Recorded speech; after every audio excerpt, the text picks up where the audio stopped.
Okay, it says a community center wants to build a rectangular playground and fence around it. It says the cost of fencing is $25 a foot and painting the fence is $14 a foot.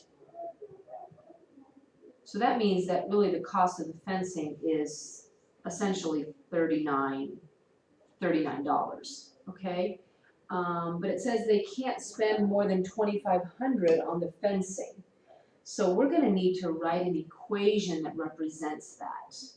You know that the perimeter for a rectangle is 2L plus 2W, okay? And so what we're saying here is that we cannot spend more than $39 a foot. So if we would take this, put the 39 in here, that all has to equal less than $2,500. I hope that makes sense for all of you. Let's just go ahead and expand that. That gives us 78L plus 78W is less than or equal to $2,500. Now we also know, based on what they've told us about this and this, that the length, looks like the length has to be less than 40. So length has to be less than or equal to 40, and the width has to be greater than or equal to 20, all right? So we've got some parameters or constraints here. What is the maximum area we want to, so we want to maximize this essentially, okay? And the way to do that is sketch these equations, okay? So I'm going to suggest that we treat the W kind of like the Y. So we'll get W by itself and we'll put W on the Y axis. So let me just start by putting that here because we're just going to have a real basic sketch to help us picture what's going on here. So if we make this W and we'll make this L for length, and then we'll get this equation rearranged so that W is by itself, we'll basically get it into slope-intercept form. So we have 78W is less than or equal to negative 78L plus 2,500. Dividing everything by 78, we get W is less than or equal to negative L plus 2,500 over 78.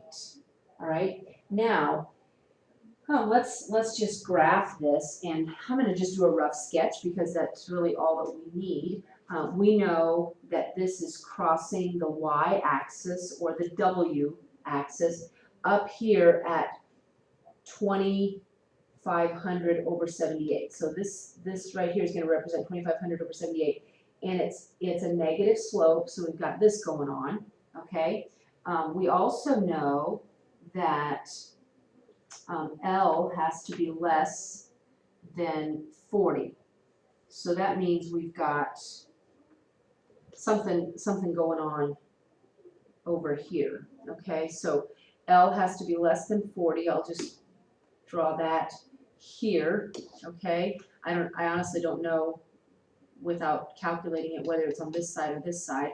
We also know that W has to be greater than 20, okay? So W has to be greater than 20. So either way, this is going to be our feasible region right here. Okay, we're going to have a little triangle that looks something like this, and that's going to be our feasible region. Okay, so what we're interested in now is finding this vertex, and this vertex. Well, let's do the easy ones first, right? I know that this vertex right here is going to be, this top yellow one is going to be 0, 2,500 over 78. 2,500 over 78, all right? I know that this one right here is going to be 0, 20, right? Okay, so there's 0, 20.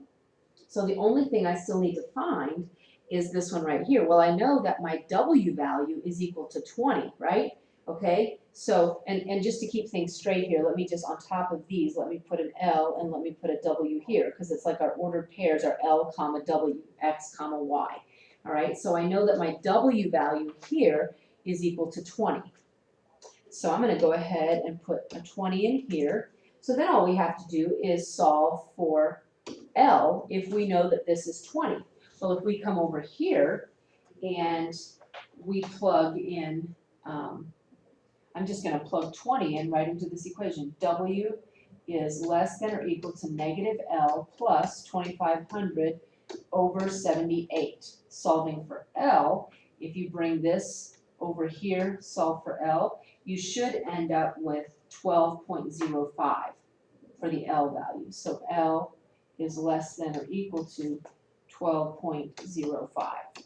Okay? So this 12.05. All right?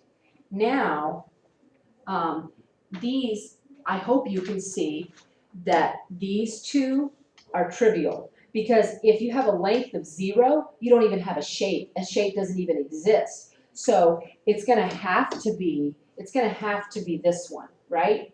Okay, what is the maximum area in square feet the center can get for the size of the playground? So now, what you need to do is take length times width, right? Because length times width is equal to the area. And that should give you approximately 241 feet squared.